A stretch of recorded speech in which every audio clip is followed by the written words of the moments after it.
أشهد أن لا إله إلا الله وحده لا شريك له وأشهد أن محمدا عبده ورسوله أما بعد فأعوذ بالله من الشيطان الرجيم بسم الله الرحمن الرحيم الحمد لله رب العالمين الرحمن الرحيم مالك يوم الدين إياك نعبد وإياك نستعين اهدنا الصراط المستقيم صراط الذين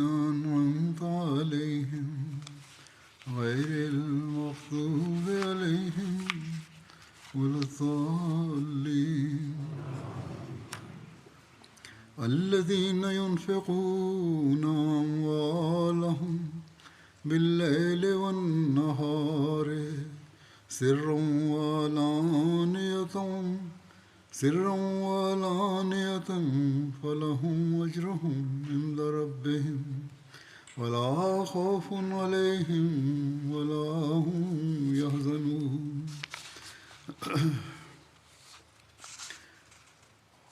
वो लोग जो தங்களுடைய செல்வங்களை இரவிலும் பகலிலும் மறைமுகமாகவும் வெளிப்படையாகவும் இறை வழியில் செலவு செய்பவர்களுக்கு அவர்களின் இறைவனிடம் அவர்களுக்குரிய கூலி உள்ளது. அவர்களுக்கு எவ்வித அச்சமும் இல்லை, அவர்கள் கவலையடையவும் மாட்டார்கள். அல்லாஹினருளால் அஹ்மதியா ஜமாத் அல்லாஹின் இந்த கட்டளைப்படி பொருள் தியாகத்தில் மிகவும் அதிகமாக தன்னை சமர்ப்பிக்கக்கூடியதாகும். ஜமாத்தின் பல்வேறு சந்தாக்கள் உள்ளன, கட்டாய சந்தாக்கள் இருக்கின்றன. ஆம் சந்தா, வசிய சந்தா முதலியவை உள்ளன. பிறகு தஹரீக் ஜதீத், வக்ஃப் ஜதீத் முதலிய திட்டங்கள் உள்ளன. ஒவ்வொரு இடத்திலும் எங்கு தேவை ஏற்பட்டாலும் அஹ்மதியா ஜமாத் மக்கள் களப்பற்ற தன்மை மற்றும் நன்றியுணர்வுடன் ஒருவரை ஒருவர் முந்திக்கொண்டு பொருள் தியாகங்களில் பங்கெடுக்கிறார்கள். அவர்களுக்கு ஏதும் நிதி நெருக்கடி ஏற்பட்டு விடுமோ என்ற அச்சமில்லாமல் மறைமுகமாகவும் வெளிப்படையாகவும் தியாகம் செய்து வருகிறார்கள். உலகத்தின் இன்பங்களை தேடுவதில் மூழ்கி இருக்கக்கூடிய இந்த காலத்தில், செல்வத்தை சேர்த்து வைப்பதில் மூழ்கியுள்ள இந்த காலத்தில் அகமதிகள்தான் பொருள் தியாகங்களில் ஒருவரை ஒருவர் முந்திக்கொண்டு பங்கெடுக்கிறார்கள். மேலும் இந்த விஷயத்தில் மகிழ்ச்சியை வெளிப்படுத்துகிறார்கள். சிலர் எப்படிப்பட்டவர்கள் என்றால், அவர்கள் மறைமுகமாக தியாகங்கள் செய்கிறார்கள், அவர்களுடைய தியாகங்கள் பற்றி தெரிய வரக்கூடாது என்று கூறுகிறார்கள். அஹ்மதியா ஜமாஅத்தில் பெரும்பான்மையோ குறைவான வருவாயை கொண்டவர்களுடையதாகும், நடுத்தரமாக சம்பாதிக்கக்கூடியவர்களை உள்ளடக்கியது. ஆனால் நான் கூறியது போன்று அசாதாரணமான தியாகங்கள் செய்யக்கூடிய மக்களும் இருக்கிறார்கள். அவர்கள் ஜமாத் இவ்வளவு திட்டங்களை ஆரம்பித்து வைத்திருக்கிறதே, எங்களது வருமானம் ஒரு வரையறைக்குள்ளேயே இருக்கிறது, எங்கிருந்து கொடுப்போம் என்று ஒருபோதும் வெளிப்படுத்திக் கொள்வதில்லை. மாறாக ஓர் உள்ளத்து உத்வேகம் மற்றும் உணர்வுடன் இந்த தியாகங்களை செய்கிறார்கள். எனக்கு தெரியும் சில மக்கள் எத்தகையவர்கள் என்றால், அவர்கள் மிக பெரும் தியாகம் செய்த பிறகும், மாறாக இப்படி சொல்ல வேண்டும், தமது வயிற்றை குறைத்து கொண்டு, தமது உணவை குறைத்து கொண்டு, தம்முடைய பிள்ளைகளின் செலவுகளை குறைத்து கொண்டு இந்த தியாகங்களை செய்கிறார்கள். இவை எங்களுடைய தியாகங்களாகும், ஏன் எங்கள் மீது இவ்வளவு சுமை சுமத்தப்படுகிறது? இன்ன நோக்கத்திற்காக எங்களுக்கும் தேவை இருக்கிறது.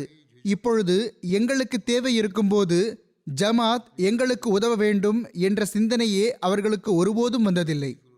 அல்லது அவர்கள் ஒருபோதும் இவ்வாறு கூறியதில்லை. ஒருபோதும் எவ்வித பேருதவியாகவும் அவர்கள் அதை கருதுவதில்லை. தேவை இருந்தாலும் மிகவும் தயக்கத்துடனும் பணிவுடனும் தமது விருப்பத்தை வெளிப்படுத்துகிறார்கள், அதுவும் கடன் என்கிற வடிவில். பிறகு சில மக்கள் தியாகம் செய்வதற்கு இந்த ஒரு வழிமுறையையும் மேற்கொண்டுள்ளார்கள். பொருள் தியாகத்துக்காக சிறு பெட்டி ஒன்றை உருவாக்கி வைத்துக் கொள்கிறார்கள். அதில் ஒவ்வொரு ஆண்டும் அல்லது ஒவ்வொரு நேரமும் என்ன வருமானம் வந்தாலும், எப்பொழுது எங்கிருந்து ஏதாவது பணம் வந்தாலும் அதில் போட்டுக்கொண்டே செல்கிறார்கள். இவ்வாறு வருடத்தின் இறுதியில் ஒன்று சேர்த்துக் கொள்கிறார்கள். ஹஜ்ரத் முஸ்லிம் மவுத் ரலியல்லாஹு அன்ஹு அவர்கள் தஹ்ரீகே ஜதீத் திட்டத்தை துவக்கிய போது அன்னார் எளிய வாழ்வை வாழக் கூறினார்கள். அன்னார் எளிமையாக வாழ்ந்து உங்களது பணத்தை சேர்த்திடுங்கள், அதற்கு ஏற்ப செலவு செய்யுங்கள் என்று கூறினார்கள். இதன் விளைவாக சில மக்கள் எத்தகையோர் என்றால், அவர்கள் தாம் எளியதிலும் எளிய வாழ்வை வாழ்கிறார்கள், மேலும் பெரும் பெரும் தொகையை கொடுக்கிறார்கள். வெளிப்படையாக அவர்களது நிலையை பார்க்கும்போது அவர்களால் இவ்வளவு பெரிய தொகையை கொடுக்க முடியாது என தோன்றுகிறது. ஆனால் ஆயிரக்கணக்கான டாலர்களில் அல்லது ஆயிரக்கணக்கான பவுண்டுகளில் அல்லது ஆயிரக்கணக்கான யூரோக்களில் தியாகங்கள் செய்து கொண்டிருப்பார்கள். இந்த பௌதீக உலகில் இந்த நாடுகளில் வாழ்ந்து கொண்டு இவ்வளவு தியாகங்கள் செய்வது மிகப்பெரிய விஷயமாகும். மேலும் எவை ஏழை நாடுகளாக இருக்கின்றனவோ, பாகிஸ்தான் இருக்கிறது, இந்தியா இருக்கிறது, அல்லது ஆப்பிரிக்க நாடுகள் இருக்கின்றன, அங்கோ அகமதிகளின் வழிவகைகள் மிகவும் குறைவாக இருக்கின்றன. மிகவும் சிரமப்பட்டுதான் மக்கள் தங்களுடைய வாழ்க்கையை கழிக்கிறார்கள். பிறகும் தியாகங்கள் செய்து கொண்டே செல்கிறார்கள். அல்லாஹ்வின் விருப்பத்தை பெறுவதற்காக மறைமுகமாகவும் வெளிப்படையாகவும் செலவு செய்கிறார்கள். இதற்கு முயற்சி செய்கிறார்கள். எல்லா நேரமும் இதே கவலையில் ஆழ்ந்திருக்கிறார்கள். இது குறித்து ஹசரத் வாக்களிக்கப்பட்ட மஸீஹ் அலைஹிஸ்ஸலாம் அவர்கள் ஓரிடத்தில் கவிதையில் கூறுகிறார்கள், அந்த அன்பன் எப்பொழுது திருப்தி கொள்வானோ என்ற இதே கவலையிலேயே அவர்கள் இரவும் பகலும் இருக்கிறார்கள். எனவே இவர்கள்தான் உண்மையான நம்பிக்கையாளர்களாவார்கள், அல்லாஹ்வின் விருப்பத்தை பெறக்கூடியவர்களாவார்கள். சில மக்கள் எத்தகையவர்கள் என்றால், எப்பொழுதும் எந்த திட்டம் அறிவிக்கப்பட்டாலும் சரி, அல்லது தஹ்ரீக் ஜதீத் மற்றும் வக்ஃபே ஜதீதுக்கான அறிவிப்பு செய்யப்படும் போதும் கடன் வாங்கியும் கூட தொகையை செலுத்தி விடுகிறார்கள். ஆனால் கடன் வாங்கி கொடுப்பது அவர்களுக்கு கட்டாயமில்லை, அவர்களுக்கு எந்த அச்சமும் இருப்பதில்லை.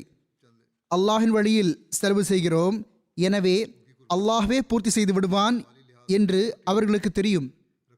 எனவே மேலான அல்லாஹ் அஹ்மதியா ஜமாத்துக்கு மிக பெரும் பெரும் தியாகம் செய்யக்கூடியவர்களை வழங்கியுள்ளான்.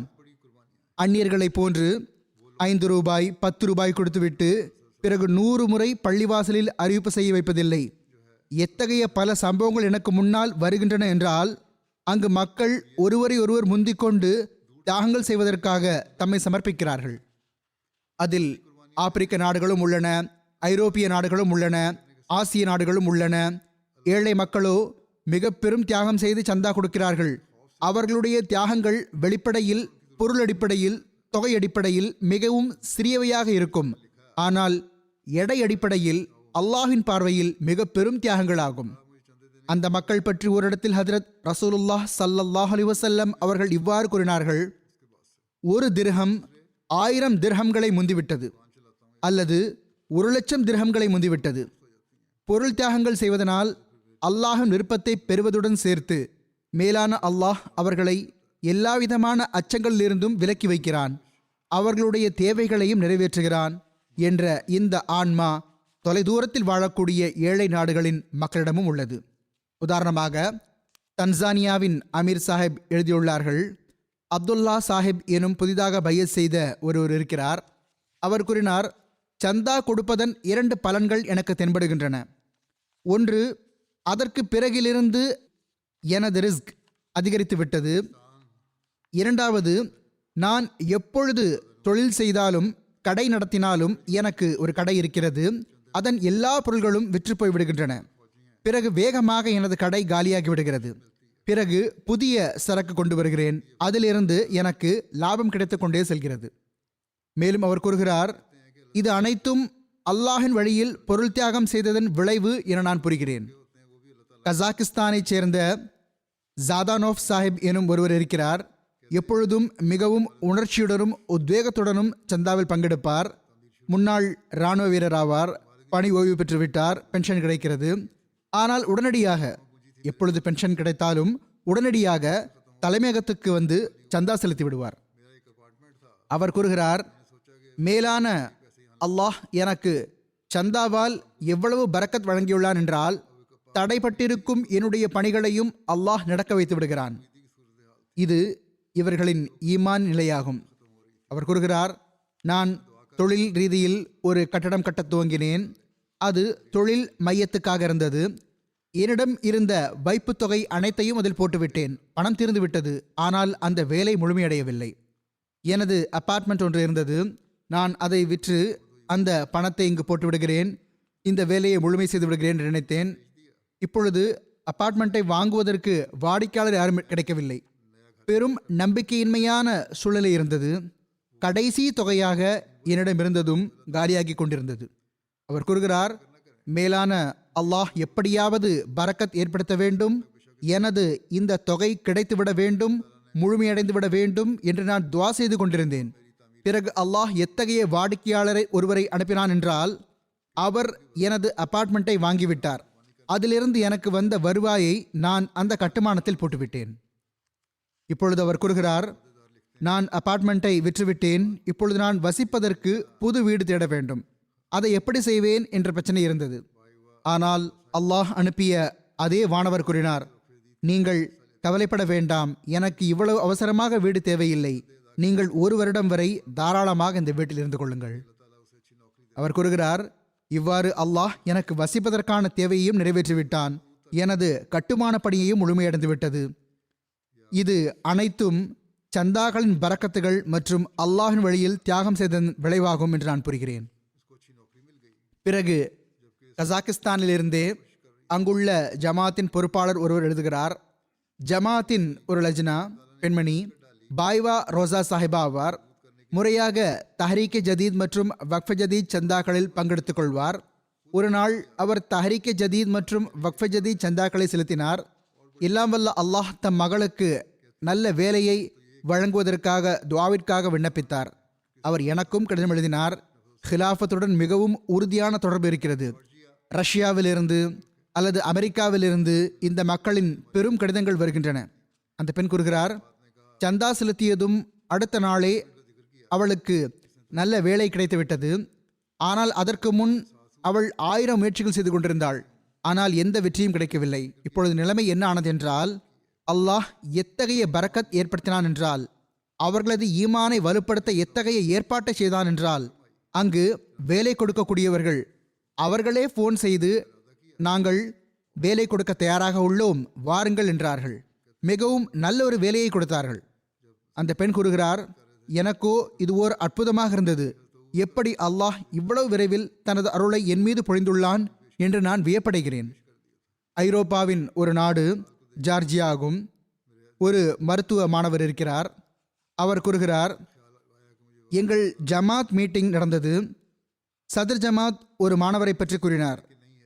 அவர் தஹ்ரீக் ஜதீதில் மிகவும் அதிகமாக மற்றவர்களை முந்திக் கொண்டு பங்கெடுத்திருந்தார். இந்த மாணவர் கூறுகிறார், எனக்கு இந்த உணர்வு ஏற்பட்டது. நான் பிறப்பால் அஹ்மதியாவேன். யாரை பற்றி கூறப்படுகிறதோ அந்த மாணவர் 4 ஆண்டுகளுக்கு முன் பைய செய்துள்ளார். அவர் பொருள் தியாகத்தில் இவ்வளவு முன்னால் சென்று விட்டாரே, நானும் எனது வாக்குறுதியை அதிகரிக்க வேண்டும். எனக்கு வெட்கம் ஏற்பட்டது. அவர் கூறுகிறார், நான் வாக்குறுதியை அதிகரித்திட உறுதி கொண்டேன். மேலும் இதையும் கூறுகிறார், அங்கு ஆமிலாவில் கூறப்பட்டது, சதர் சாஹிப் அவர்கள் ஹதரத் அபூபக்கர் ரலியல்லாஹு அன்ஹு அவர்கள் எவ்வாறு தமது தியாகத்தை முன்வைத்தார்கள், எல்லாவற்றையும் எடுத்து வைத்து விட்டார்கள் என்று பொருள் தியாகம் பற்றி வலியுறுத்தி கூறிக்கொண்டிருந்தார்கள். அப்பொழுது இந்த உதாரணத்தை பார்த்து எனது உள்ளத்தில் இன்னும் உத்வேகம் பிறந்தது. நான் என் நிலையிலும் வாக்குறுதியை அதிகரித்திட வேண்டும். எனக்கு தகுதி இருக்கிறதோ இல்லையோ, நான் தியாகம் செய்கிறேன் என்ற சிந்தனை எனக்கு வந்தது. அவர் கூறுகிறார், நான் வாக்குறுதியை எவ்வளவு அதிகரித்து விட்டேன் என்றால் இப்பொழுது எப்படி செலுத்துவேன் என்ற கவலை எனக்கு இருந்தது. அவர் கூறுகிறார், இதற்காக நான் பார்ட் டைம் டாக்ஸி ஓட்ட ஆரம்பித்து விட்டேன். நான் மாணவனாக இருந்து கொண்டு டாக்ஸியும் ஓட்டுவேன். எனது வாக்குறுதியை முழுமைப்படுத்தி விடுவேன் என்று நினைத்தேன். அவர் கூறுகிறார், அதற்கு பிறகு நான் அல்லாஹின் விருப்பத்தை பெறுவதற்காக அவனுக்காக தியாகம் செய்வதற்காக நான் இந்த வேலையை செய்கிறேன். எனது வயிற்றை நிரப்பிக்கொள்ள செய்யவில்லை என்று எனக்கு அந்த வேலையில் இன்பம் வரத் துவங்கியது. அவர் மேற்கொண்டு கூறுகிறார், எனக்கு எத்தகைய சில சூழ்நிலைகளும் வந்தன என்றால் பெட்ரோல் போடுவதற்கு பணம் இருக்காது. ஆக நான் என் தந்தையிடமிருந்து கடன் வாங்கி வந்தேன். பிறகு வேலை பார்ப்பேன். பிறகு கடனையும் திருப்பி கொடுத்து விடுவேன். சந்தாவும் கொடுத்து விடுவேன். இவ்வாறு நான் எனது வாக்குறுதியை நிறைவேற்றிக் கொண்டே சென்றேன். அவர் கூறுகிறார், கடைசியில் நிறைவேற்ற முடியும் என்ற நம்பிக்கை இல்லாமல் இருந்த அந்த வாக்குறுதியை நான் நிறைவேற்றிவிட்டேன். அல்லாஹ் செலுத்துவதற்கான ஏற்பாட்டை செய்துவிட்டான்.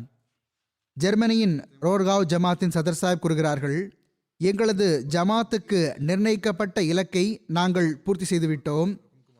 இன்றைய நாள்களில் அங்கு பள்ளிவாசல்கள் கட்டுகிறார்கள். அங்கு அதற்கும் ஹுத்தாமுல் அஹ்மதியாவின் காயித் சாஹிப் அவர்கள் எங்களிடம் நாம் அதற்காக மேற்கொண்டு தொகையை சேகரிக்க வேண்டும், நமக்கு அதற்கான ஆற்றல் இருக்கிறது, மக்களிடம் சந்தா கொடுப்பதற்கான தகுதி இருக்கிறது, இவ்வாறே நாம் தஹ்ரீகே ஜதீத் தியாகத்திலும் முன்னேற வேண்டும், அதிலும் நமது தரம் மேம்பட முடியும் என்று கூறினார். அவர் கூறுகிறார், 2019 நாங்கள் பொருள் தியாகம் பக்கம் கவனம் செலுத்த ஆரம்பித்தோம். அப்பொழுது எங்களது சந்தா சில ஆயிரம் யூரோவாக இருந்தது. இப்பொழுது எவ்வளவு அதிகரித்தது என்றால் அது லட்சங்களில் சென்றுவிட்டது. மக்கள் மகிழ்ச்சியுடன் தியாகம் செய்துள்ளார்கள். சில மக்களுக்கு எப்படி எழுச்சி ஏற்பட்டது என்றால், வாழ்வை அர்ப்பணித்தவர்கள் சிலர் நாங்கள் எங்களது அலோன்ஸை, ஒரு மாதத்திற்கான அலோன்ஸை ஜமாத்தில் சந்தாவாக கொடுத்து விடுவோம் என்று அறிவித்தார்கள்.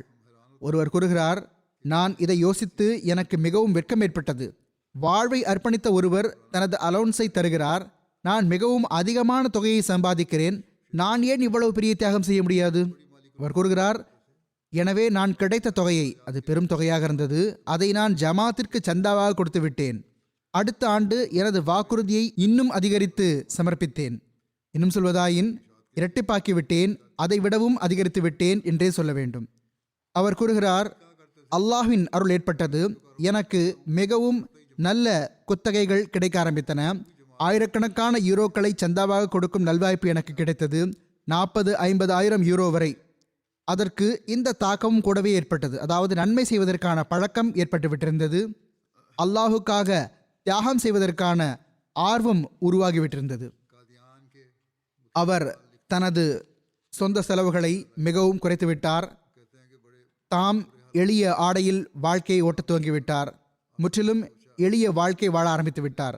பொருள் தியாகத்தில் மற்றவர்களை முந்திக்கொண்டு பங்கெடுத்தார். செக்ரட்டரி மால் கூறுகிறார், அவருடைய வெளிப்படையான நிலை அப்படி ஒன்றும் இல்லையே, ஆனால் எண்ணற்ற தியாகங்கள் செய்கிறாரே என்று நாங்கள் வியந்து வந்தோம். இதனால் எனக்கு ஒரு பழைய சம்பவமும் நினைவுக்கு வந்துவிட்டது. கராச்சியில் எங்கள் நண்பர் ஒருவர் இருந்தார். ஷேக் மஜீத் சாஹிப் என்ற ஒரு சான்றோர் இருந்தார். அவர் மிக பெரும் பொருள் தியாகங்கள் செய்து வந்தார். தமது வீட்டு செலவுக்காக பணம் வைத்துக்கொண்டு மற்ற எல்லா திட்டங்களிலும் மற்றவர்களை முந்திக்கொண்டு பங்கெடுத்து வந்தார். ஹஜ்ரத் 4வது ஹலிஃபத்துல் மசீஹ் ரஹிமஹுல்லா அவர்களது காலத்தில் இவர் திருக்குர்ஆனை வெளியிடுவதற்காகவும் மற்ற திட்டங்களுக்காகவும் மிகவும் முந்திக்கொண்டு தியாகம் செய்தார். அவர், நான் செய்யும் தொழிலை ஜமாத்திற்காகவே செய்கிறேன் என்றே கூறி வந்தார். ஆக இத்தகைய மக்களையும் அல்லாஹ் ஜமாத்தில் உருவாக்கி வைத்துள்ளான், உருவாக்கி கொண்டே செல்கிறான். அவர்கள் சம்பாதிப்பதும் ஜமாத்தின் தேவைகளை நிறைவேற்றுவதற்காகவே இருக்கிறது, பணம் சேர்ப்பதற்காக இருப்பது அல்ல. காதியானின் வக்கீலுல் மால் எழுதுகிறார்கள், கேரளாவின் ஒரு நபர் இருக்கிறார். அவர் கூறுகிறார், எனது நிலை மிகவும் மோசமானதாக இருந்தது. எந்த வேலையும் கிடைக்கவில்லை. கடைசியில் நான் வேறு எதுவும் இல்லை என்றாலும் துணி வேலையே ஆரம்பிக்கிறேனே என்று யோசித்தேன். நடைபாதையிலேயே ஒரு மேஜை போட்டு வேலையை ஆரம்பித்து விட்டேன். முறையாக சந்தா கொடுக்க ஆரம்பித்து விட்டேன். முறையாக கணக்கு பார்த்து சந்தா கொடுத்து வந்தார். எந்த வருமானம் வந்தாலும் அல்லாஹ்வின் அருளால் அதில் பெரும் பரக்கத் ஏற்பட்டது. அவர் கூறுகிறார், இப்பொழுது நான் பெரும் பெரும் தொகைகளை சந்தாவில் கொடுக்கிறேன். 2-3 ஆண்டுகளில் தொழிலும் விருத்தி அடைந்து விட்டது. நிலைமைகள் காரணமாக மற்றவர்களின் தொழில் பாதிக்கும் போது இவரது பணியில் அல்லாஹ் பரக்கத்தை ஏற்படுத்தி கொண்டே இருந்தான். அவை பாதிக்கவில்லை. இதுதான் சந்தா கொடுப்பதன் பரக்கத்தாகும். சில மக்கள், இன்ன மனிதரும் வேலை பார்க்கிறார், அவருக்கு அல்லாஹ் பணியில் பரக்கத்தை ஏற்படுத்தி விடுகிறான், நாங்கள் வேலை பார்க்கிறோம், எங்களுக்கு இவ்வளவு பரக்கத் ஏற்படுவதில்லையே என கூறுகிறார்கள். நல்ல நீயத் இருந்தால் அல்லாஹ் பலனை எட்ட வைத்துக் கொண்டே செல்கிறான். எனவே அல்லாஹ் தியாகத்தை ஏற்றுக்கொள்கிறான். பிறகு அத்துடன் சேர்த்து துஆக்களையும் ஏற்றுக்கொள்கிறான். பிறகு அவனுடைய அருள்கள் வெளிப்படுகின்றன என்ற இந்த பலனே அஹ்மதிக்கு இருக்கிறது. ஆக இவரும் இந்த தியாகம் செய்துள்ளார். இவர் கூறுகிறார், அல்லாஹுக்காக நான் தியாகம் செய்தேன், முறையாக சந்தா கொடுத்து வந்தேன். அதன் விளைவாக எனது தொழிலில் பரக்கத் ஏற்பட்டது. சூழ்நிலை காரணமாக மற்ற மக்களின் பொருளாதார நிலைமை சீர்கெட்டு கொண்டிருந்தது. இவர் கூறுகிறார், ஆனால் எனக்கோ பலனே ஏற்பட்டு கொண்டே சென்றது. இப்பொழுது இவருக்கு சொந்தமான பெரிய பெரிய கடைகள் இருக்கின்றன. எங்கு நடைபாதையில் ஒரு ஸ்டால் போட்டு வந்தார், மேஜை வைத்திருந்தார். இப்பொழுது பெரும் பெரும் கடைகள் இருக்கின்றன, ஷோரூமும் இருக்கிறது. அல்லாஹின் அருளால் இப்பொழுது அவர் லட்சக்கணக்கில் சந்தா கொடுக்கிறார். இந்த ஆண்டே அவர் தஹ்ரீக்கே ஜதீதிலும் 10 லட்சம் ரூபாய் செலுத்தினார். வங்காளதேசத்திலிருந்து ஒரு பெண் எழுதுகிறார், வக்ஃபேனோ ஆவேன், சந்தாக்கள் செலுத்துகிறேன், ஹுத்பாக்கள் கேட்கிறேன். அல்லாஹ் எனக்குள் ஈமானை உருவாக்கி வைத்துள்ளான். எனக்கு கிடைக்கின்ற உதவித்தொகையிலிருந்து சந்தா கொடுக்கிறேன். அதில் அல்லாஹ் எவ்வளவு பரக்கத் ஏற்படுத்துகிறான் என்றால் அது எனது கற்பனைக்கு அப்பாற்பட்டது. இவ்வாறே சிரியாவைச் சேர்ந்த அலி சாஹிப் எனும் ஒருவர் இருக்கிறார். அவர் கூறுகிறார், நான் நவ்பாய் ஆவேன், புதிதாக பயிர் செய்தவர். தஹ்ரீக்கே ஜதீதில் முதல் வாக்குறுதி அளித்தேன். எனது நிலைமையை பொறுத்தவரை பெரும் வாக்குறுதி எழுத வைத்து விட்டேன். பிறகு ரமலானுக்கு முன் நான் இந்த தொகையை செலுத்தி விடுவேன் என்று மனதில் கூறினேன். வேலை பார்த்து வந்தேன். குத்தகை ஏதும் இருக்கவில்லை. சாதாரண வேலை இருந்தது. கார்ட்டூன் போன்றவற்றில் டப்பிங் செய்து வேலை பார்த்து வந்தேன். அவர் கூறுகிறார், நான் எப்படி இந்த வாக்குறுதியை நிறைவேற்றுவேன் என்று எனக்கு கவலை ஏற்பட்டது. ஆக எவ்வாறாயினும் இதே நினைப்பில் ஒரு நாள் இவர் மேனேஜரிடம் சென்றார். அவருக்கு சலாம் கூறினார். இவர் கூறுகிறார், மேனேஜர் யாரிடமோ போனில் பேசிக் கொண்டிருந்தார். அவர் பிறகு பேசலாம் என்று கையை அசைத்து எனக்கு பதில் கூறினார். இவர் கூறுகிறார், நான் போய் கேன்டீனில் உட்கார்ந்து கொண்டேன். அங்கு அந்த கம்பெனியின் ஃபைனான்ஸ் ஆஃபீஸர் என்னிடம் வந்தார். என்னை தன்னுடன் செல்லுமாறு கூறினார். அவர் என்னிடம் உங்களுக்கு இவ்வளவு பணம் கொடுக்குமாறு மேனேஜர் கூறினார் என்று கூறினார். சம்பளப்பட்டியல் இன்னும் தயாராகி இருக்கவில்லை. ஆனால் மேனேஜர் தானே எனது பணிகளை கணித்து எனக்கு இவ்வளவு பணம் கொடுத்து விட்டார். அது நான் அதை வைத்து தஹ்ரீக்கே ஜதீத் சந்தா கொடுக்கும் அளவிலான தொகையாக இருந்தது. அவர் என்னிடம், வேறு யாருக்கும் சொல்ல வேண்டாம், இது உங்களுக்கு மட்டும்தான் பணம் கிடைக்கிறது என்று கூறினார். ஆக இவ்வாறு அல்லாஹ் தனது அருளால் உதவுகிறான். கேல்கிரியில் ஒரு மாணவி இருக்கிறார். அவர் தனது ஈமான் வலுப்பெற்றது பற்றி இவ்வாறு கூறியுள்ளார். அவர் கூறுகிறார், படிக்கும்போது வேலை கிடைப்பது கஷ்டம் என்று எனக்கு ஒவ்வொருவரும் கூறி வந்தார். நான் அதிகம் துவா செய்தேன். தஹ்ரீக்கே ஜதீதில் முதல் வரிசையில் சந்தா கொடுக்கக்கூடியவர்களில் இணைவதற்காக எழுத வைத்து விட்டேன். அது 1000 அல்லது அதைவிட அதிகமான டாலருக்கான வாக்குறுதியாகும். இவர் கூறுகிறார், சந்தா கொடுத்ததன் அருளால் அல்லாஹ் என் மீது எப்படி அருள் புரிந்தான் என்றால் 3 நாள்களில் வேலை கிடைத்துவிட்டது. என்னுடைய ஒரு செமிஸ்டர் கூட வீணாகவில்லை. எனக்கு பணமும் கிடைத்துவிட்டது. இப்பொழுது மக்கள் இதனால் வியப்படைந்திருக்கிறார்கள். ஆப்பிரிக்காவின் சில ஏழை நாடுகள் உள்ளன. கினே கனாக்கரை உள்ளது. அங்குள்ள முபல்லிக் இன்சார்ஜ் சாஹிப் எழுதுகிறார்கள். ஒரு இடம் உள்ளது. அங்குள்ள ஜமா சதர் அப்துல்லா குமாரா சாஹிப் கூறுகிறார், நான் அகமதியத்தை ஏற்றுக்கொண்ட பிறகு முறையாக சந்தா கொடுக்க ஆரம்பித்து விட்டேன். அவர் கூறுகிறார், இவ்வாண்டு எங்களுடைய மொத்த வாக்குறுதியில் 40,000 பிராங்க் குறைவாக இருந்தது. எனவே உள்ளூர் மொல்லிம் வசூலுக்கு பிறகு திரும்பிச் செல்ல முற்பட்ட போது இவ்வளவு குறைவு உள்ளது என்ற குறிப்புடன் செல்ல ஆரம்பித்தார். இவர் கூறுகிறார், அப்பொழுது எனக்கு பெரும் வெட்கம் ஏற்பட்டது. நான் என் வீட்டுக்கு வந்தேன். நான் என் செலவுக்காக வைத்திருந்த பணத்தை செலுத்திவிட்டேன். இவர் கூறுகிறார், அடுத்த நாளே அல்லாஹ் எனக்கு எப்படி திருப்பி கொடுத்தான் என்றால், ஒரு நபர் எனக்கு ஃபோன் செய்தார். அவர் கூறினார், இன்ன நேரத்தில் நான் உங்களை ஒரு வேலை செய்ய வைத்தேன். நான் ஊதியம் கொடுக்காமலேயே சென்று விட்டேன். அதற்காக நான் பெரிதும் வருத்தம் தெரிவித்துக் கொள்கிறேன். இப்பொழுது கூறுங்கள், நீங்கள் என்ன எதிர்பார்க்கிறீர்கள், என்ன பெற விரும்புகிறீர்கள்? இவர் கூறுகிறார், நான் அவரிடம், அப்பொழுது நீங்கள் வழங்காமல் போன ஊதியத்துக்கு இவ்வளவு ஆண்டுகளுக்கு பிறகு இப்பொழுதோ என்னவென்றால், நான் ஒரு மோட்டார் சைக்கிள் வாங்க வேண்டும், வீடு கட்டி கொண்டிருக்கிறேன், அதை முழுமைப்படுத்த வேண்டும், அதற்காக எனக்கு பணம் வேண்டும் என்று கூறினேன். இது உங்களது ஊதியமாகும் என்று அவர் உடனடியாக கொடுத்து விட்டார். இவர் கூறுகிறார், ஆனால் இது எனக்கான ஊதியத்தை விட மிகவும் அதிகமானதாக இருந்தது என்பது எனக்கு தெரியும்.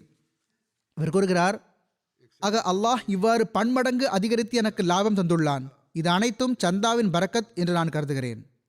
மத்திய ஆப்பிரிக்க குடியரசின் முபல்லிக் இன்சார்ஜ் கூறுகிறார்கள், ஈசா சாஹிப் என்பவர் என்னிடம் கூறினார், எனது வாழ்வில் பல பிரச்சனைகள் இருந்தன, வீட்டு நிலைமைகளும் மோசமாக இருந்தன. ஜமாத்திடம் கடனுக்காக விண்ணப்பிக்கலாம் என்று நினைத்துக் கொண்டிருந்தேன். ஒரு நாள் தஹ்ரீக் ஜதீத் சந்தா மற்றும் அல்லாஹ்வின் வழியில் தியாகம் செய்வது தொடர்பாக எவர் அல்லாஹுக்காக ஒரு திஹ்லா, அதாவது பைசாவில் பாதி கொடுக்கிறாரோ அல்லாஹ் 10 மடங்கு அதிகரித்து திருப்பி தருகிறான் என்ற சொற்பொழிவை கேட்டேன். அவர் கூறுகிறார், நானும் இதை சோதித்து பார்க்கிறேனே என்று நான் நினைத்தேன். அன்றைய நாளிலிருந்து சந்தா செலுத்த துவங்கிவிட்டேன். அல்லாஹ் எப்படி நிகழச் செய்தான் என்றால், வைர வியாபாரம் செய்து வந்த துருக்கிய வியாபாரி ஒருவர் என்னை தனது கம்பெனியில் எடுத்துக்கொண்டார். எனது நிலைமை நாளுக்கு நாள் மேம்பட ஆரம்பித்து விட்டது. இப்பொழுது அல்லாஹ் அருளால் இப்பொழுது நான் எனது வீட்டையும் கட்டிவிட்டேன், புதிய மோட்டார் சைக்கிளும் வாங்கிவிட்டேன். முதலில் மோட்டார் சைக்கிள் சரி செய்வதற்கு என்னிடம் பணம் இல்லாமல் இருந்தது. இப்பொழுது இது ஏழை நாடுகளின் விஷயம் என்பது மட்டுமே அல்ல, ஈமானில் உறுதியாக உள்ள மக்களின் விஷயமாகும். எல்லா இடங்களிலும் ஈமானில் உறுதியாக உள்ள மக்கள் எல்லா இடங்களிலும் இந்த காட்சிகளை பார்க்கிறார்கள். எவர்கள் நல்ல நீயத்துடன் அல்லாஹுக்காக தியாகம் செய்ய விரும்புகிறார்களோ, செய்யவும் செய்கிறார்களோ, அவர்கள் காட்சிகளை பார்க்கிறார்கள். அவர்கள் பணக்கார நாடுகளில் வாழ்பவர்களானாலும் சரி அல்லது ஏழை நாடுகளில் வாழ்பவர்களானாலும் சரி, அல்லாஹ் அவர்களுக்கு இந்த காட்சிகளை காட்டி அவர்களது மார்க்கத்தை வலுப்படுத்துவதற்கான ஏற்பாட்டை செய்கிறான். அவர்களது ஈமானை வலுப்படுத்துகிறான். அமெரிக்காவைச் சேர்ந்த ஒரு தஹ்ரீக் ஜதீத் செயலர் இருக்கிறார். அவர் எழுதியுள்ளார், டேல்ஸ் ஜமாத்தின் ஹாதிமுக்கு கல்லூரியில் மதிய உணவுக்காக பெற்றோரிடமிருந்து பணம் கிடைக்கிறது. அவர் கூறுகிறார், நான் நினைத்தேன், அதாவது அந்த இளைஞர் நினைத்தார், என் மீது அல்லாஹின் பெரும் அருள் உள்ளது. ஒவ்வொரு நாளும் வெளியிலிருந்து உணவு உண்ணலாம். இந்த பணம் வேறு ஏதாவது வேலைக்கு பயன்பட வேண்டும். யோசித்த பிறகு தஹ்ரீக் ஜதீதில் இணைந்து விடுகிறேன் என்று எனக்கு சிந்தனை தோன்றியது. எனவே அவர் அந்த தொகையை தஹ்ரீக் ஜதீதில் கொடுத்து விட்டார். தான் சாதாரண சைரேல் போன்ற உணவு வகையை வாங்கி தனது வயிற்றை நிரப்பிக் கொண்டார். அவர் கூறுகிறார், அல்லாஹ்வின் அருள் எப்படி ஏற்பட்டதென்றால், என்னுடைய பரீட்சை முடிவுகள் மிகவும் நன்றாக இருந்தன. எனக்கு வாழ்விலும் நிம்மதி கிடைத்துவிட்டது. மேலும் என்றிலிருந்து நான் குறைவான உணவு உட்கொள்ள ஆரம்பித்தேனோ, எனக்கு சாதாரணமாகவே எனது இயல்பில் ஒரு நிம்மதியை உணர்கிறேன். இவர் கூறுகிறார், நான் புரிவதாவது, அல்லாஹ் எவரது ஈமானை அதிகரிக்க இருக்கிறானோ அதிகரித்தே தீருகிறான். நான் அல்லாஹுக்காக தியாகத்தின் பக்கம் கவனம் செலுத்தியது எனது வாழ்வின் மிகச்சிறந்த தீர்மானமாக இருந்தது. பிறகு பெல்ஜியம் இருக்கிறது. ஒருவர் தமது தியாகத்தை பற்றி எழுதியுள்ளார். ஒரு பெண்மணி ஆவார். அவர் இவ்வாறு எழுதியுள்ளார், நான் வேலை தேடிக்கொண்டிருந்தேன். பல இடங்களில் நான் விண்ணப்பங்களை கொடுத்தேன். எல்லா இடங்களிலும் விண்ணப்பங்கள் நிராகரிக்கப்பட்டு வந்தன. அனுபவம் இருக்கவில்லை, உனக்கு அனுபவம் இல்லை என்றே கூறி வந்தார்கள். இவர் கூறுகிறார், தஹ்ரீக் ஜதீதின் நிதியாண்டு முடிவடைந்து கொண்டிருந்தது. நான் எனது வாக்குறுதியையோ செலுத்திவிட்டேன். ஆனால் அல்லாஹுக்காக இன்னும் தியாகம் செய்தால் அல்லாஹ் அருள் புரிந்திடலாம், எனது சிரமங்களில் இருந்து என்னை வெளிக்கொண்டு வந்து விடலாம் என்ற சிந்தனை வந்தது. அவர் கூறுகிறார், இதற்கு பிறகு நான் சந்தாவை அதிகரித்து விட்டேன். பிறகு கூடுதல் தொகையை செலுத்திவிட்டேன். இப்பொழுது சில நாள்கள் தான் கழிந்திருந்தன. 2 இடங்களிலிருந்து வேலைக்கான ஆஃபர் வந்துவிட்டது. இவர்களின் மனதின் ஆசையாக இருந்த அந்த இடத்திலேயே இவர்களுக்கு வேலை கிடைத்துவிட்டது. இந்த இடம் வீட்டிலிருந்தும் சில நிமிடங்கள் தொலைவில் இருந்தது. அவர் கூறுகிறார், எனக்கோ இது ஒரு வல்லமையின் அடையாளமாக இருந்தது. இது போன்ற எண்ணற்ற சம்பவங்கள் உள்ளன. அவற்றை அல்லாஹ் மக்களின் ஈமானை வலுப்படுத்துவதற்காக காட்டிக் கொண்டிருக்கிறான். பிறகு அதை பார்த்து மற்றவர்களுக்கும் தெரிய வரும்போது அவர்களிடமும் தியாக உணர்வு உருவாகிறது. ஜமாத்தில் எப்படிப்பட்ட சில மக்களும் இருக்கிறார்கள் என்றால், அல்லாஹ்வின் கட்டளைப்படி வழிகாட்டல் படி மறைமுகமாக தியாகம் செய்யக்கூடியவர்களாவார்கள். ரகசியமாக தியாகம் செய்கிறார்கள். அதை பற்றி யாருக்கும் தெரியக்கூடாது என்று கூறுகிறார்கள். இன்னும் சொல்வதாயின் சிலர் எப்படிப்பட்டவர்கள் என்றால், ஓரிடத்தில் ஒரு செக்ரட்டரிமால் எழுதுகிறார், அங்குள்ள முரபி சாஹிப் எழுதுகிறார்கள், நான் மிஷன் ஹவுஸுக்கு முன்னால் இருக்கும் ஜமாத்தின் லெட்டர் பாக்ஸை திறந்தேன். அதில் ஒரு கவர் இருந்தது. அதில் 1000 யூரோக்கள் இருந்தன. தஹ்ரீக் ஜதீத் சந்தா என்று அதில் எழுதப்பட்டிருந்தது. பெயர் முகவரி எதுவும் இருக்கவில்லை. பிறகு செக்ரட்டரி மால் சாஹிப் அவர்கள் இதையும் எழுதியுள்ளார்கள்.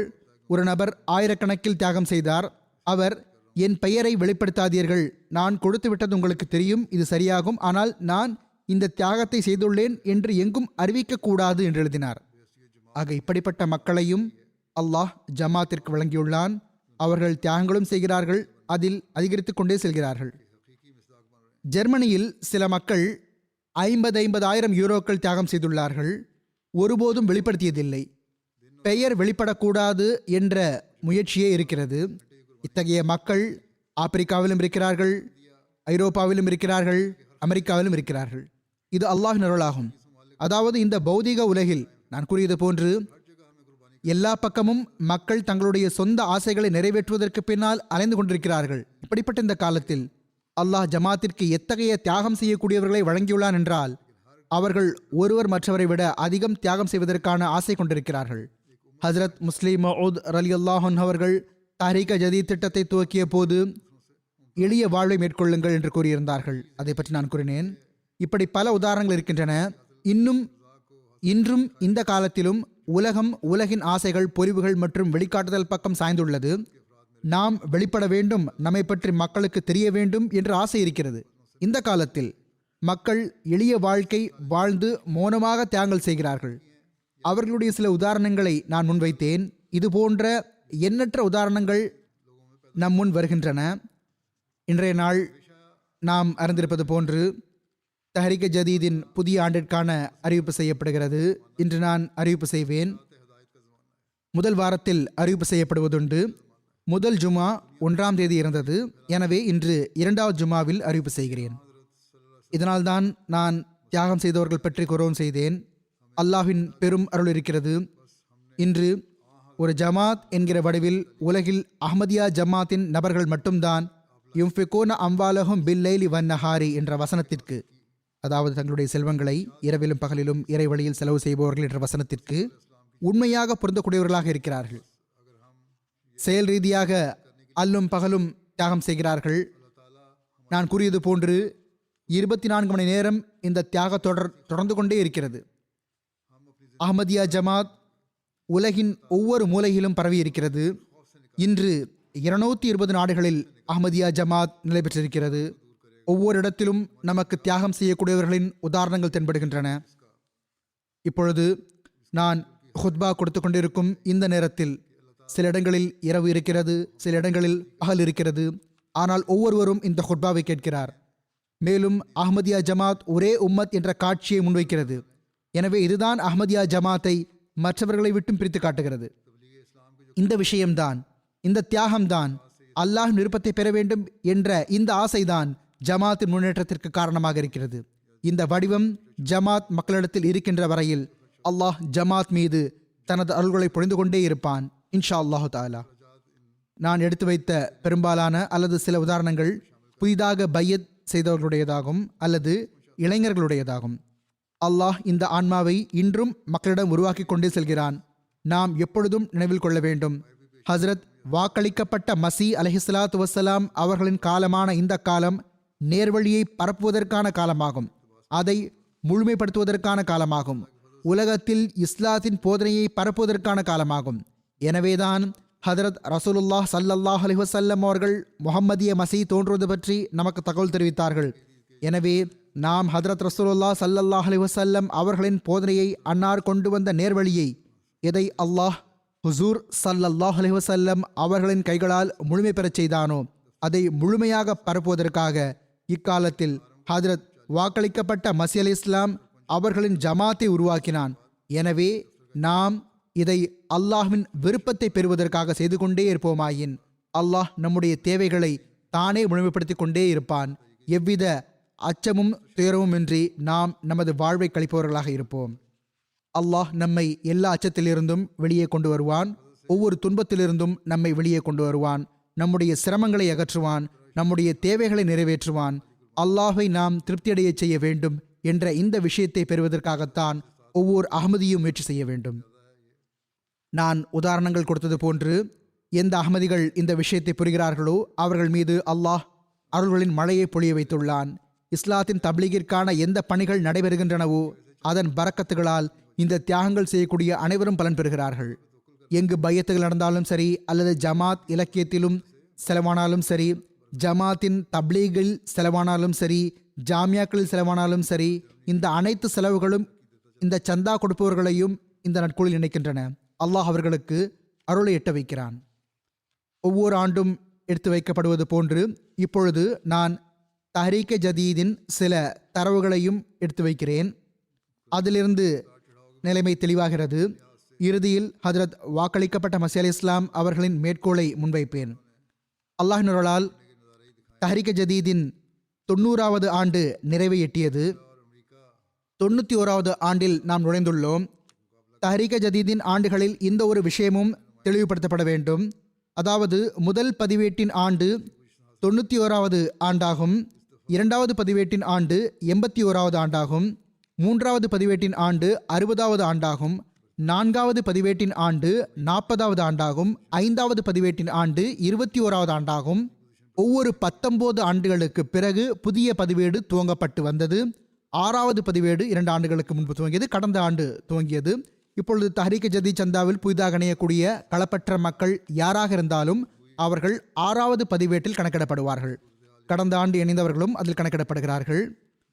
அல்லாஹ்வின் அருளால் ஜமாத்திற்கு தஹ்ரீக் ஜதீதில் 17.98 மில்லியன் பவுண்ட் பொருட்தியாகம் செய்யும் நல்வாய்ப்பு கிடைத்துள்ளது. இது கடந்த ஆண்டை விட 7,79,000 பவுண்ட் கூடுதலாகும். இவ்வாண்டு ஜெர்மனி ஜமாத் முதலிடத்தை பிடித்துள்ளது. தஹ்ரீக் ஜதீதில் சந்தாவை அதிகரிப்பதனால் மற்ற சந்தாக்களில் குறை ஏற்பட்டுவிடும் என்று ஜெர்மனி அமீர் சாஹிப் அவர்களுக்கு கவலை இருந்தது, இன்னுமே இருக்கிறது. அவர்கள் அல்லாஹின் மீது தவக்குல் வைக்க வேண்டும். தஹ்ரீக் ஜதீதின் தியாகத்தின் காரணமாக மற்ற சந்தாக்களில் அல்லாஹ் பரக்கத் ஏற்படுத்துவான் இன்ஷா அல்லாஹ். மேலான அல்லாஹ் ஜெர்மனி ஜமாத் மக்களின் களப்பற்ற தன்மை மற்றும் நன்றியுணர்வில் முன்னேற்றத்தை வழங்கிக் கொண்டே செல்வானாக. கரன்சிகளில் ஏற்ற இறக்கம் இருந்தும் ஒட்டுமொத்தமான முறையில் ஜமாத்துகள் தியாகங்களில் முன்னே செல்வதற்கான காட்சியை காட்டியுள்ளன.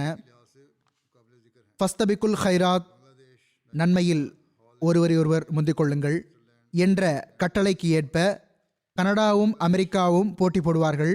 கடந்த ஆண்டு கனடா குறிப்பிடத்தக்க வசூல் செய்து 3வது இடத்தை பிடித்திருந்தது. இம்முறை அமெரிக்கா 2வது இடத்தை பிடித்துள்ளது. இல்லை, 3வது இடத்தை பிடித்துள்ளது. 2வது இடத்தில் பிரிட்டன் உள்ளது. இருவருக்கும் மிகவும் குறைவான வித்தியாசம்தான் உள்ளது. சற்று அழுத்தம் கொடுத்தால் கனடா மக்கள் மீண்டும் மேலே வர முடியும். எவ்வாறாயினும் ஒட்டுமொத்தமான முறையில் நிலை இவ்வாறு இருக்கிறது. ஜெர்மனி முதலிடத்தில் உள்ளது, பிரிட்டன் 2வது இடத்தில் உள்ளது, அமெரிக்கா 3வது இடத்தில் உள்ளது, கனடா 4வது இடத்தில் உள்ளது. பிறகு மத்திய கிழக்கு நாடுகளின் ஒரு ஜமாத் 5வது இடத்தில் உள்ளது, இந்தியா 6வது இடத்தில் உள்ளது, ஆஸ்திரேலியா 7வது இடத்தில் உள்ளது, இந்தோனேஷியா 8வது இடத்தில் உள்ளது. பிறகு 9வது இடத்தில் மத்திய கிழக்கு நாடுகளின் ஒரு ஜமாத் உள்ளது. பிறகு 10வது இடத்தில் கானா உள்ளது. கரன்சிகளிலும் தனிநபர் வருமான அடிப்படையில், தனிநபர் சந்தா அடிப்படையில் மக்கள் தியாகம் செய்துள்ளார்கள். அதுவும் அல்லாஹ்வின் அருளால் மிகவும் அதிகரித்துள்ளது.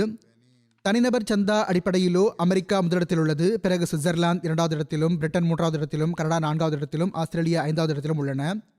பணிபுரிந்த வகையில் குறிப்பிடத்தகுந்த மற்ற சில ஜமாத்துகள் உள்ளன. அதில் வங்காளதேசம், Nigeria, Holland, Austria, France, Switzerland, Ireland மற்றும் மத்திய கிழக்கு நாடுகளின் ஜமாத்துகள் உள்ளன. வங்காளதேசம் இன்றைய நாள்களில் அங்குள்ள நிலைமைகளிலும், நாட்டு நிலைமையும், ஜமாத் நிலைமையும், அரசாங்க நிலையும் மிகவும் மோசமான நிலைமைகள் இருக்கின்றன. இன்னும் சொல்வதாயினும் இப்பொழுது சில வழக்குகளில் காரணமின்றி அகமதிகள் சிலரை அவர்கள் கடந்த அரசாங்கத்துக்கு உதவி செய்தார்கள் என்று கூறி சிறைப்பிடிக்கப்படுகிறது. ஆனால் அப்படி ஒன்றும் இல்லை. எதிரிகள் அகமதிகளின் வீடுகளை மெரித்தார்கள். சிலருடைய வீடுகள் இவ்வாண்டு 2 முறை எரிக்கப்பட்டுள்ளன. அவர்களை அடித்து உதைக்கவும் செய்துள்ளார்கள். ஆனால் இந்த மக்களின் ஈமான் இன்னும் அதிகரித்தது.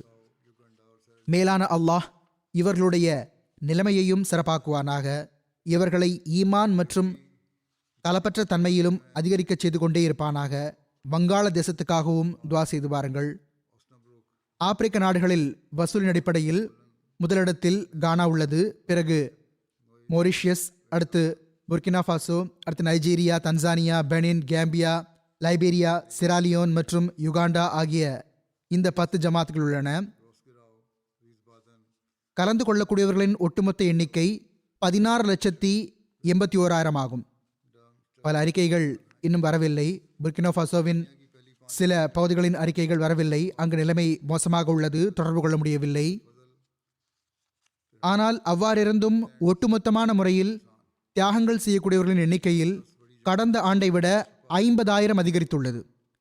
அதிகரித்ததில் குறிப்பிடத்தகுந்தவை Nigeria, Congo Brazzaville, Niger, Gambia, Congo Kinshasa, Cameroon, Guinea Conakry, Guinea Bissau, Uganda மற்றும் செராலியோன். ஜெர்மனியின் முதல் 10 ஜமாத்துகளில் ரோட்காவ், லுடர்மார்க், ஓஸ்னாபர்க், பெனிபர்க், நீடா, கோலோன், மஹதியாபாத், டோரன்ஸ்ஹைம், நோய்ஸ் மற்றும் பெங்காட்டன். அமாரத்துகளில் முதல் இடத்தில் ஹேம்பர்க், அடுத்து ஃப்ராங்க்ஃபர்ட், டட்சன்பாக், கிராஸ்கிரவ், பெஸ்பாடன், மோர்ஃபல்டன், வால்டார்ஃப், ரெட்ஸ்டட், பெசல்ஹைம், டாம்ஸ்டட் மற்றும் மன்ஹைம். பிரிட்டனின் முதல் 5 மண்டலங்களில் முதலிடத்தில் இஸ்லாமாபாத், அடுத்து பைத்துல் ஃபுத்து, பிறகு மஜித் ஃபசில், அடுத்து மிட்லாண்ட்ஸ் மற்றும் பைத்துல் எஹ்சான். 10 பெரிய ஜமாத்துகளில் முதலிடத்தில் ஓஸ்டர் பார்க் உள்ளது. 2வது இடத்தில் பாரன்ஹாம், 3வது இடத்தில் இஸ்லாமாபாத், அடுத்து south Cheam, Walsall, Ash, Gillingham, Bradford, north Ewell மற்றும் ஆல்டர்ஷாட் சவுத்.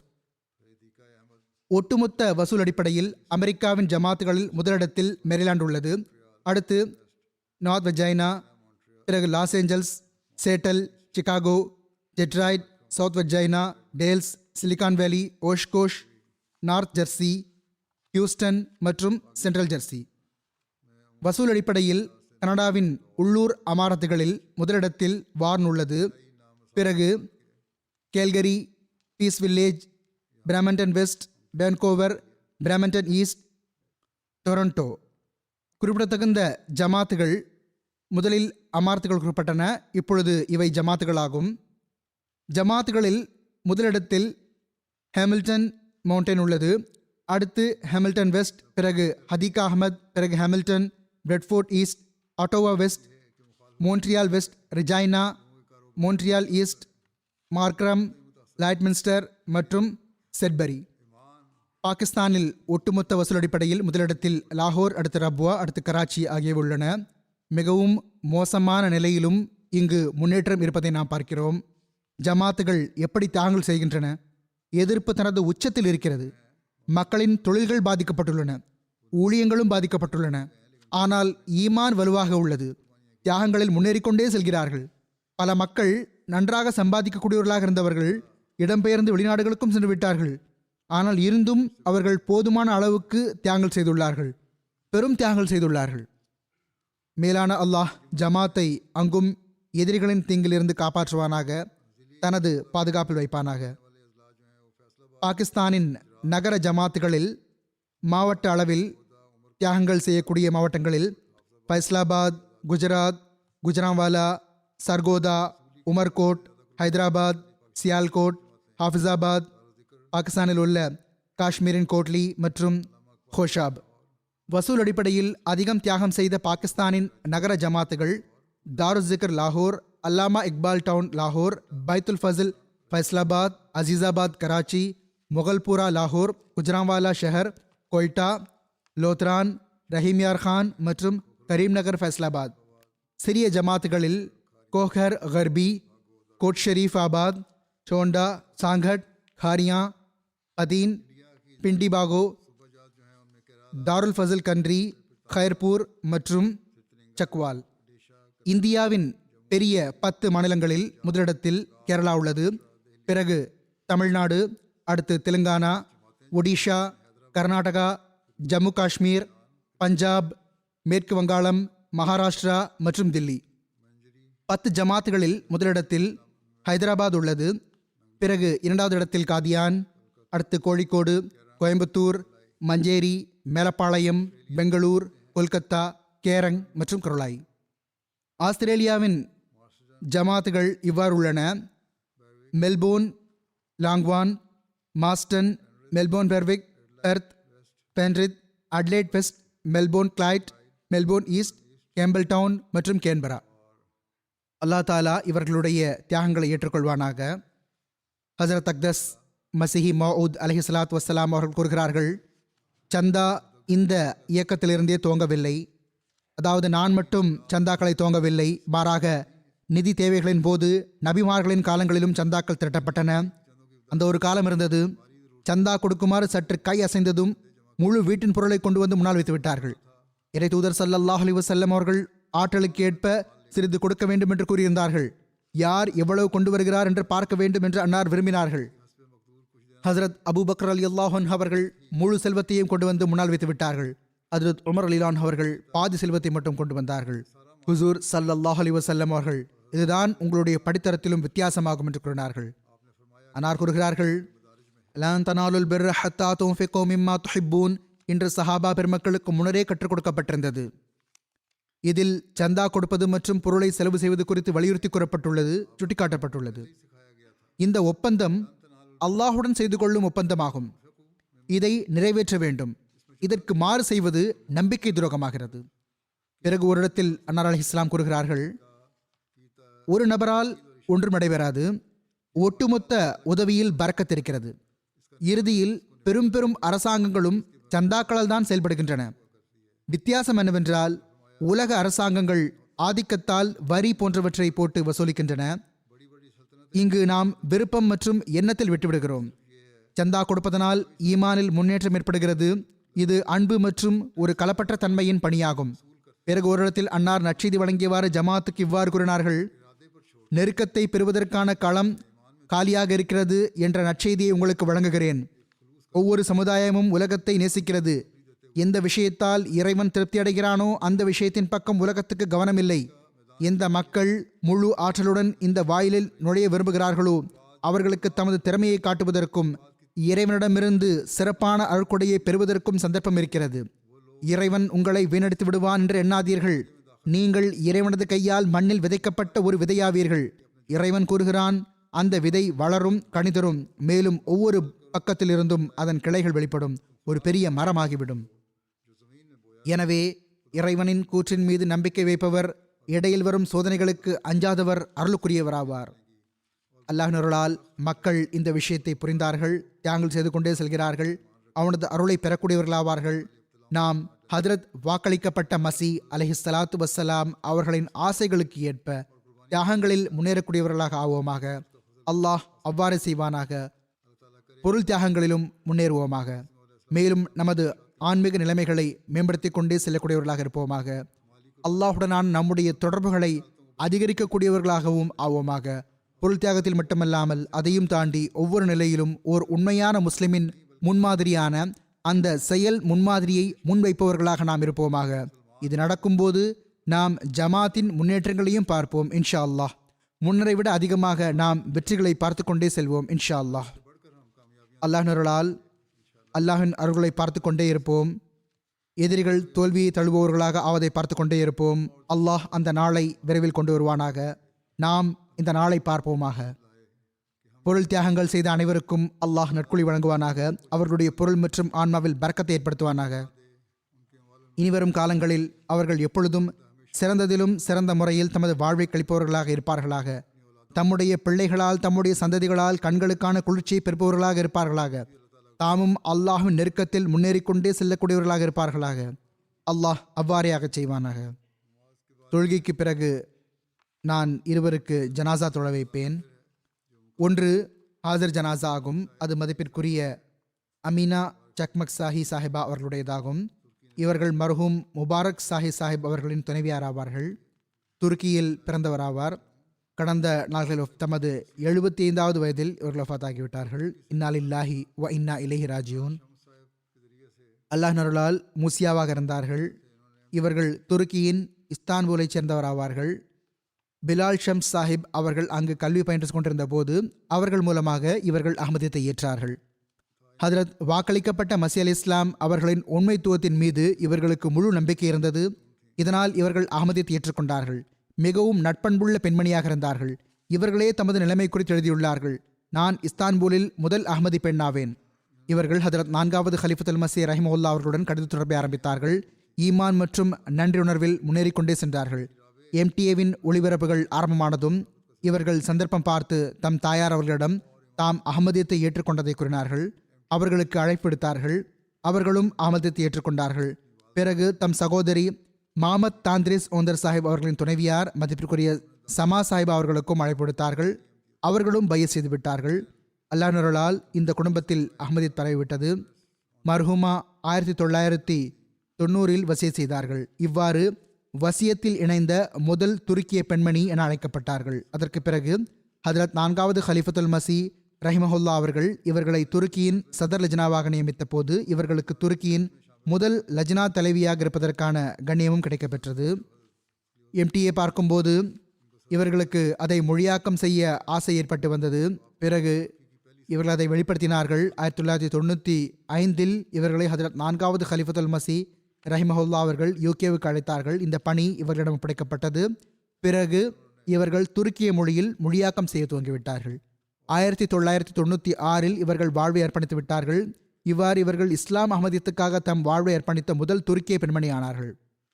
இவர்கள் எழுதிய ஒரு எழுத்து பிரதி கிடைத்துள்ளது. அதில் இவர்கள் எழுதுகிறார்கள்: நான் எனது இறுதி மூச்சு வரை இஸ்லாம் அஹ்மதியத்துக்காக பணிபுரிவேன் என்று உறுதிமொழி எடுத்துக்கொண்டேன்.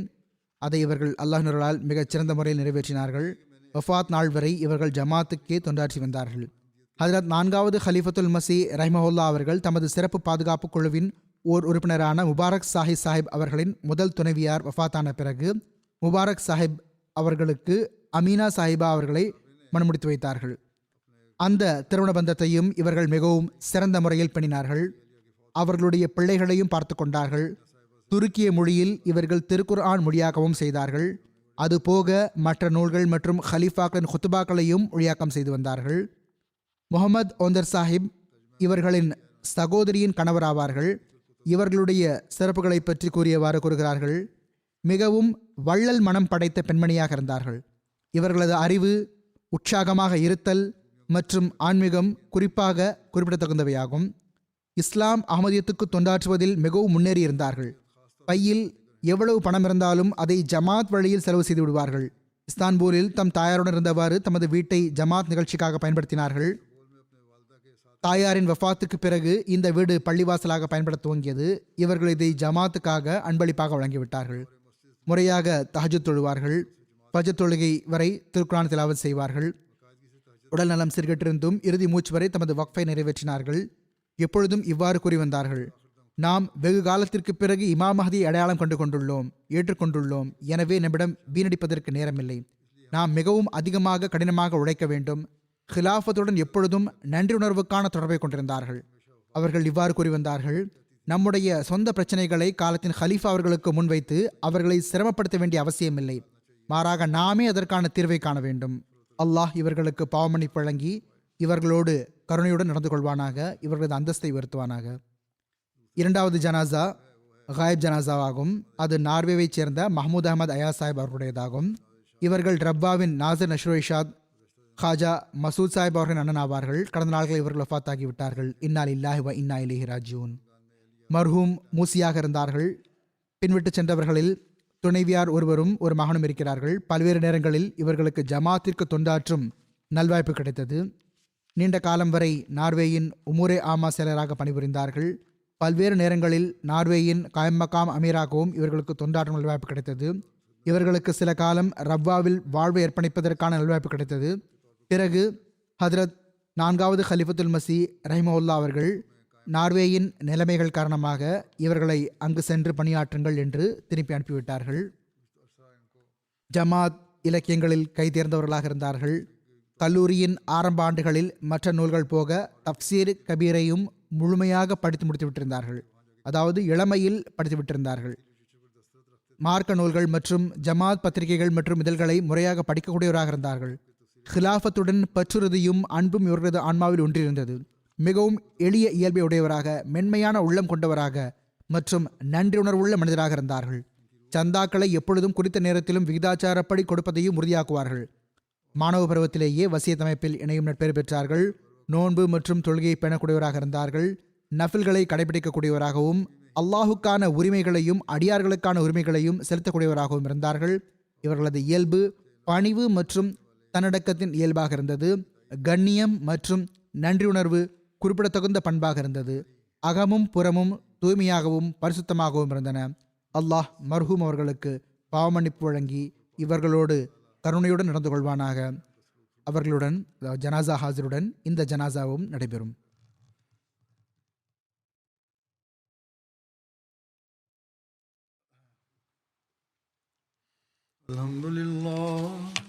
Alhamdulillah, nahmaduhu wa nasta'inuhu wa nastaghfiruh wa nu'minu bihi wa natawakkalu alayh wa na'udhu billahi min shururi anfusina wa min sayyiati a'malina. Man yahdihillahu fala mudilla lahu wa man yudlilhu fala hadiya lahu. ونشهد أن لا إله إلا الله ونشهد أن محمدا عبده ورسوله. عباد الله رحمكم الله إن الله يأمر بالعدل والإحسان وإيتاء ذي القربى وينهى عن الفحشاء والمنكر والبغي يعظكم لعلكم تذكرون. اذكروا الله يذكركم وادعوه يستجب لكم ولذكر الله أكبر.